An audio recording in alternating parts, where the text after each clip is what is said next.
Hey guys, welcome back to my channel. So today I am reviewing a book by Rae Lyse. The last book I reviewed on this channel was by Rae Lyse, so it's been a minute. When I reviewed Bunny, I said that was the last book in the Sun series because I thought that was the last book in the Sun series, but we have been blessed with a bonus book. So today I'm reviewing 30. 30 follows two characters that we've met before. So if you think back to the end game, Jade had two best friends. One of them name was Natasha.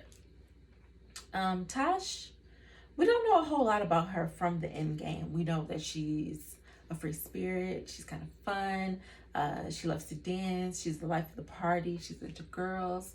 But outside of that, we don't know a whole lot about Tash. Josiah has a best friend as well. His name is Andre. When we meet Dre is serving a life sentence for a crime that was committed when he was 16. Everything we hear from Dre directly comes through phone conversations that he's having with Josiah while he is incarcerated. And then sometimes Josiah shares memories of him and Dre growing up together. So we don't hear a ton from Dre himself, but we definitely see the influence that he's had in Josiah's life in the end game. Fast forward a few years, and Tash has graduated. She's moved to Atlanta. She is seemingly doing okay. She's meeting new people. She's making new friends. She still has her old, same old best friends. She's working. I mean, I'm not going to say that Tash is the most stable person, but from the outside looking in, you would think Tasha's doing okay.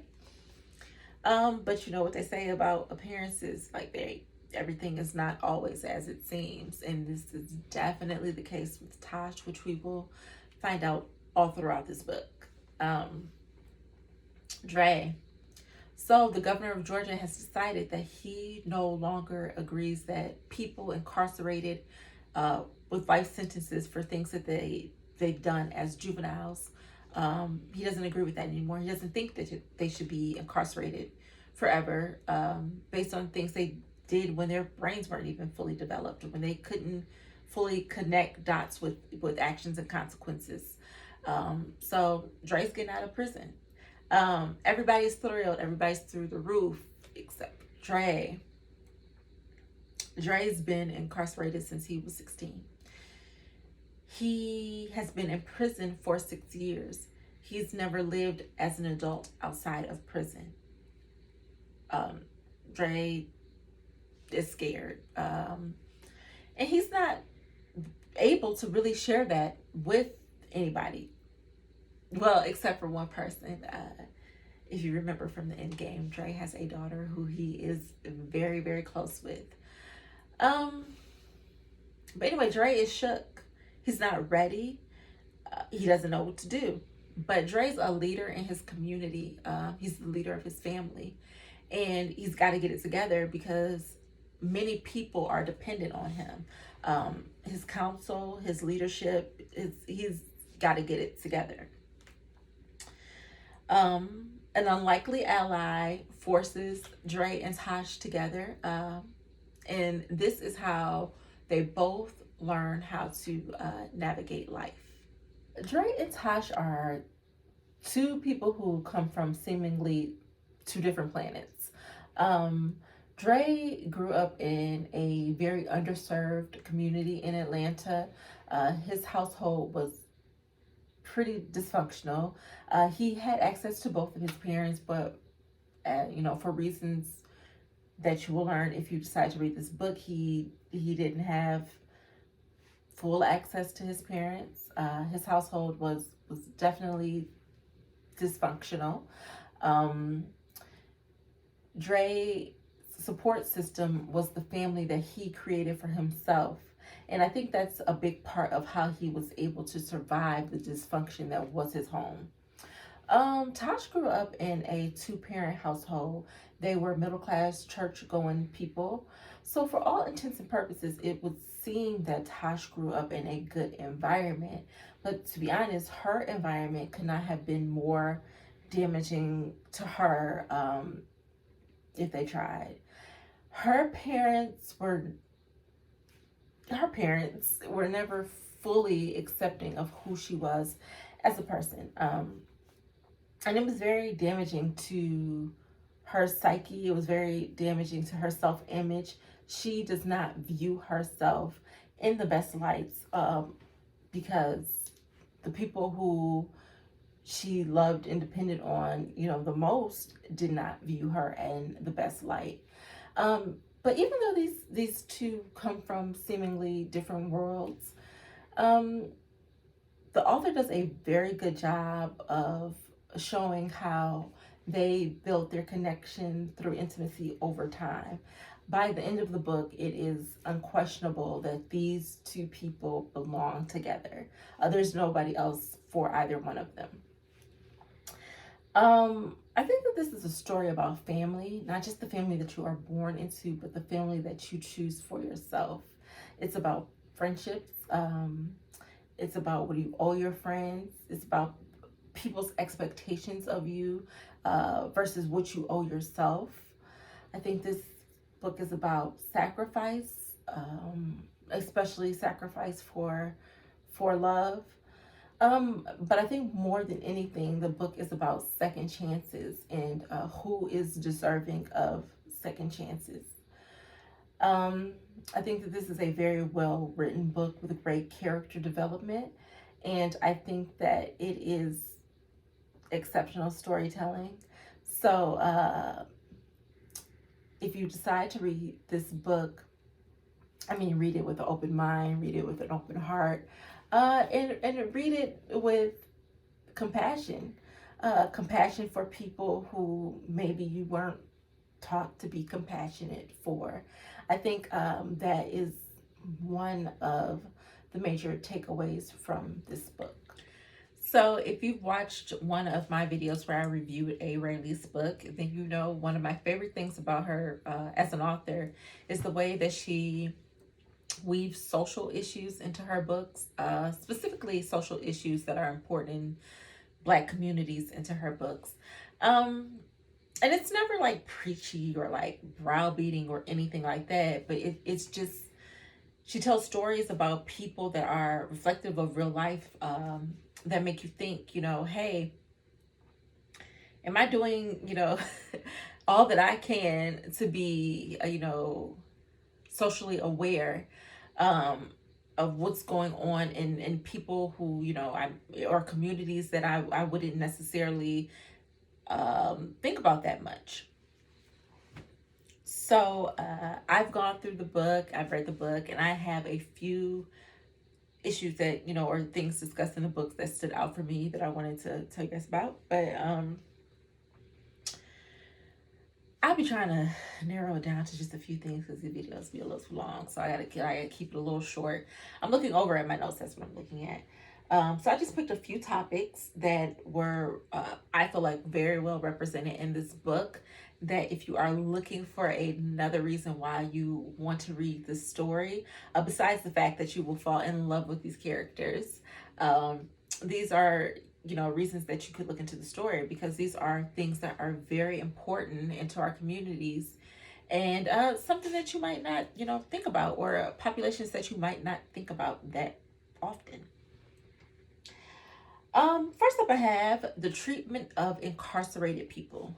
Right off bat, we are introduced to Dre as an inmate, and he's not ready to leave prison. He has not been prepared mentally. He's not been prepared emotionally to leave. The system has failed him in pretty much every way. When you think about it, just in general, a large portion of, or large population of the society has deemed prisoners as just bad people, and they've made it okay for us just to disregard them. They've made them a throwaway, population. And a lot of us don't care about, how inmates are treated. And it's disgusting. It really is disgusting. Because prison is not meant just to punish. Prison is also meant to reform or to give people a chance at redemption. And often that's not the case, because honestly it's not even really the goal. And we see this throughout the book. um I feel like every time Dre goes to visit his, parole officer, it's a degrading experience. I don't feel like he's cheering for him to be successful, and he's trying to really aid in his success. I feel like it's dehumanizing. The goal seems to be to embarrass him, or discourage him more than anything. And so when you see people marching and talking about prison reform, what are we doing with our incarcerated population? What programming is available to them? Things like that. What mental health services are available? All of those things are important, because a large group of that, a large portion of incarcerated people are not there for life. They will be back into, integrated into society. And we need to think about if we are giving them the proper tools, and we're not. And to be honest, the goal isn't. So when we see people talking about that prison reform, we need to start really taking it more seriously. Next up, I got sexual fluidity and gender identity. um I don't know how else to say this other than, like, it's not something a large portion of the Black community even accepts. Um, Usually when, I've heard, well, growing up, I've heard so many people talk about homosexuality or gender fluidity, sexual fluidity as a sin, as, and I'm not coming from anybody's religion. I'm not religious, so I don't really know how that works in the Bible. I haven't read the Bible, but a lot of people talk about it as a sin, and it is something that, if you are, you know homosexual, if you're anything other than heterosexual, then there has to be a reason why.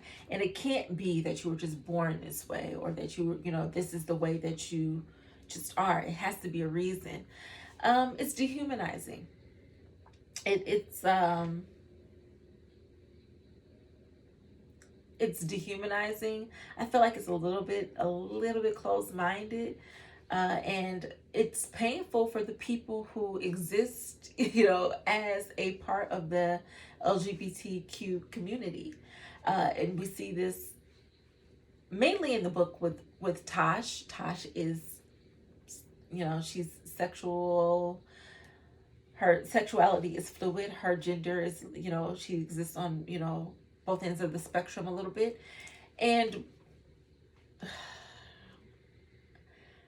I think her friends think that, they are being accepting of Tash by saying, oh, Tash, whatever she is, and still accepting her, or, hanging out with her, even though she's whatever she is. And although they think that they are being accepting because they are, not judging her, what they really are being is a little bit dismissive of a large portion of her humanity. And it's painful to witness, because you'll learn that this is something that Tasha has been battling pretty much her entire life. And she's kind of lost her voice. She's lost the ability to speak up for herself. She's lost the ability to assert herself. She's lost the ability to tell people that her life is not a joke. So it's a little bit painful. I don't know. So that was the second issue. Um, Thirdly, I have being careful with words. I think that this is a problem throughout the book with both characters and even, another character I'm going to talk about here. When Dre is looking for work, when Dre is trying to integrate himself back into society, um, the way that people talk about him, the way that they dismiss him is just, it's terrible. Um, the way Tasha's friends, her friends, her family talk about her is, it's terrible. But even the things that children overhear in this book. Dre's daughter has been overexposed in a lot of ways since she was very small. I mean, she's still very small, but since she was even smaller. And people are just never careful enough about the things that they say around children, and how much weight you're adding to their existence. So that was one of the things that stood out in this book. Oh, next up is family. I always say this is something I learned just growing up, but when you decide to be a parent, you don't know what kind of pregnancy you're going to have. You don't know how your partner is going to react. You don't know if a partner that you have, decide to have a baby with who initially wanted one is going to stay. You don't know what kind of kids you're going to get. You don't know if they're going to be healthy physically, if they're going to be healthy mentally. You don't know if they're going to be homosexual or bisexual. You just don't know what kind of kids you're going to have. You don't know what kind of pregnancy you're going to have. And you can't guarantee that, your partners will be around. So when you are deciding to have kids, like, you need to be all in. And I think a reoccurring theme in this series is just bad parenting. I really can't think of any main characters in this book who have had outstanding parents. I mean, they might have had one, pretty okay parent, I think, but like two, no. And for the majority of them, this is both their parents were just, it was a mess. They grew up in dysfunction. But on the other end of that, we see the families that these characters have created for themselves, how serious they take them, how much they love each other, how accepting they are of each other, the seriousness that they take their roles as parents, even at such young ages. It's amazing. So family structure is definitely a huge part of this book. It's something to think about. What kind of parent you want to be, what kind of life you want your kid exposed to. All of those things. So definitely family dynamics is a huge part of this book. Also, how you identify your family, who qualifies as family. That's definitely a huge part of the series. Next up, I have sacrifice.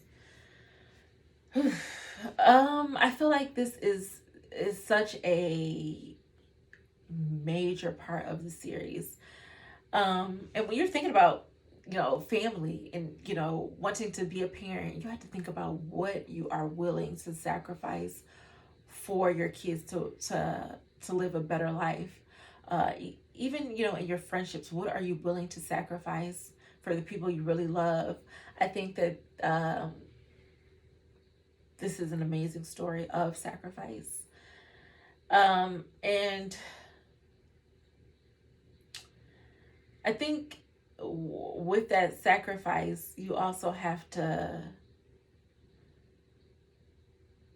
learn to show grace. to the people you are sacrificing for. I think, you know, one of these main characters makes so many sacrifices for you know, his friends and his family, that a lot of us are. I am expecting these people to treat him with the utmost respect, because of what he's willing to do for them. But you know, the lesson is that you make sacrifices out of love, and those people are not internally indebted to you because you made that sacrifice for them. And I think that he does an outstanding job of showing that throughout the book. So those are some of the things that I took away from the book.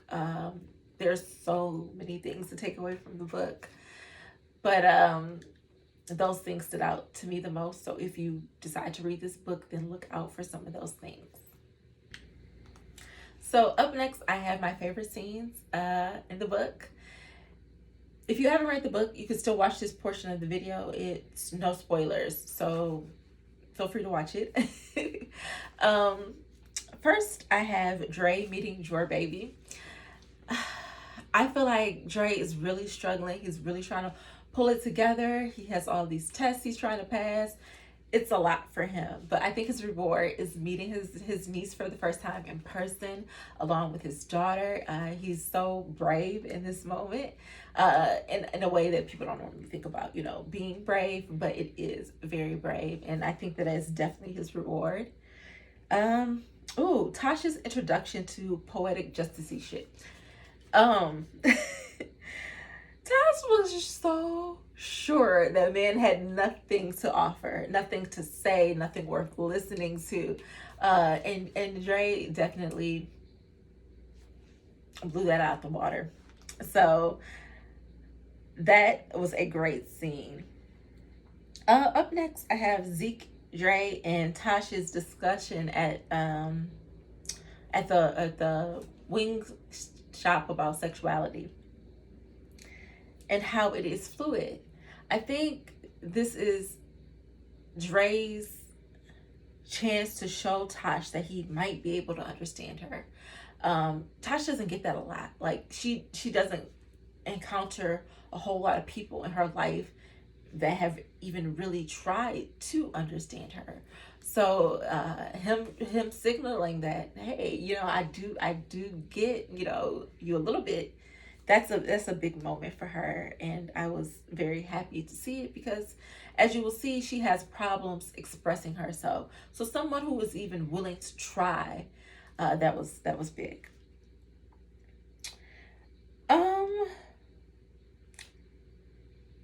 Dre rescuing Tash from the ops. It's just a great scene. You'd have to read it. It's just a very masculine, it's a very in charge scene. So definitely check that out. Look out for that. Dre and Kima reminiscing on how their life has gotten to the point where it is. I really love Kima as a character. I think that she's a good person. Kima is Dre's child's mother, and she was just dealt such a bad hand. And to see her reminiscing about how they got here, the decisions that she made, the decisions that he's made, the things that they've lost. It's just really a great scene. I'm cheering for Kima. I have my reservations about if she, you know, in real life could get a happily ever after, just because of some of her character traits, but I really hope so.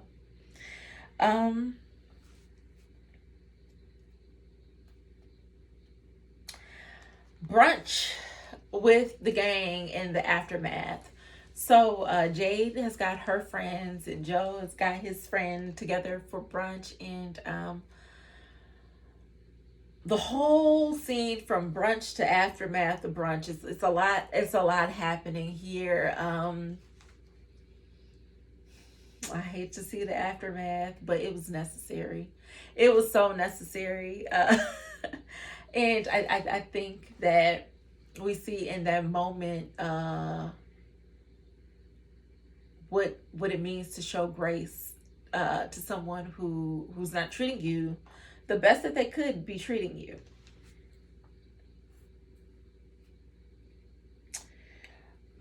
Dre's retelling of the two boys got cut off there. But Dre's retelling of the two boys made of glass that changed everything. We've heard this story before, but we didn't hear the story like this.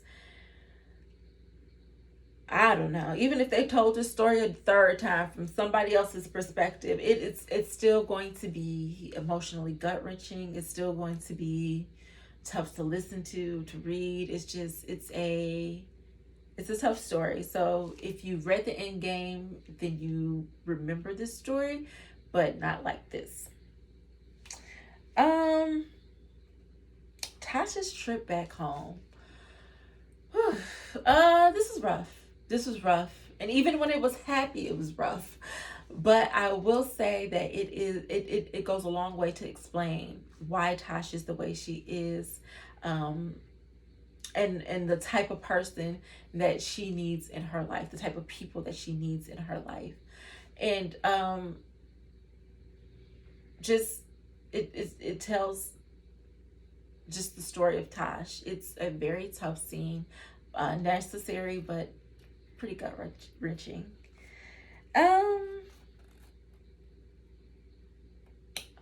Tash introducing herself to her best friends for the first time. I was very proud of Tash. She's finding her voice. It's a start. She's starting to find her voice. She's starting to be able to speak up for herself. She's starting to let people know that she is a person to be taken seriously.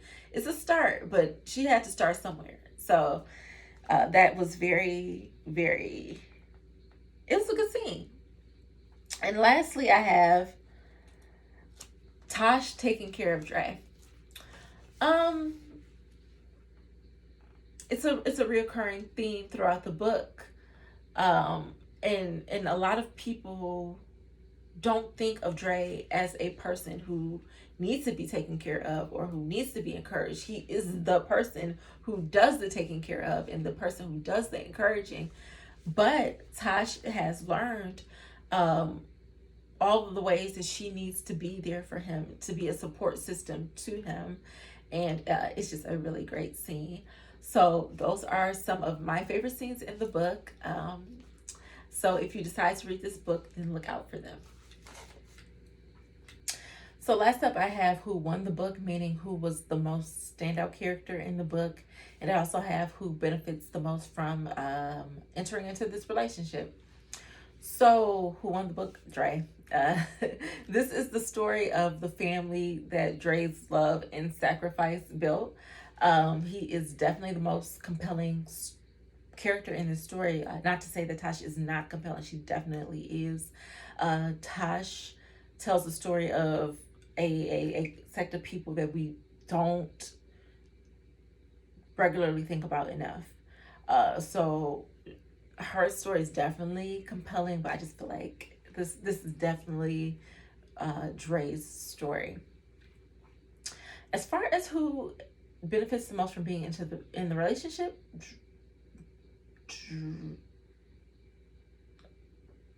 Ty. I don't write notes for this, and maybe I should start. I was gonna say Dre, but I think it's a tie. Without Tash, Dre doesn't return to full form. He's struggling to integrate, and she is there for him in so many ways, helping him along. Very few people realize that, how vulnerable he is, or that he can even be vulnerable. No one sees him in that light, but Tash does. And she's there for him whenever he is vulnerable or needs to be vulnerable or needs cheering or needs, help or just needs pretty much anything. Tash is there for him. So without Tash, we don't get Dre back. We don't know where Dre ends up without Tash. But without Rae, I don't think we ever meet Tash. Without Rae, I don't think Tash ever meets Tash. She hasn't allowed herself to